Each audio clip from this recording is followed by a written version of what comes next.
শীতের দিনে চুনো মাছের চচ্চড়িটা খেতে কিন্তু হেব্বি লাগে। ওই তো চুনো মাছগুলোকে ভালো করে পরিষ্কার করে নিয়েছি আর সাথে নুন হলুদটা ভালো করে মাখিয়ে নিলাম।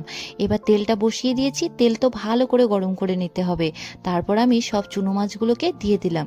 একটা চুনো মাছও যেন ভেঙে না যায় সেভাবে মাছগুলোকে একদম ভালো করে কিন্তু ভেজে নিয়েছি।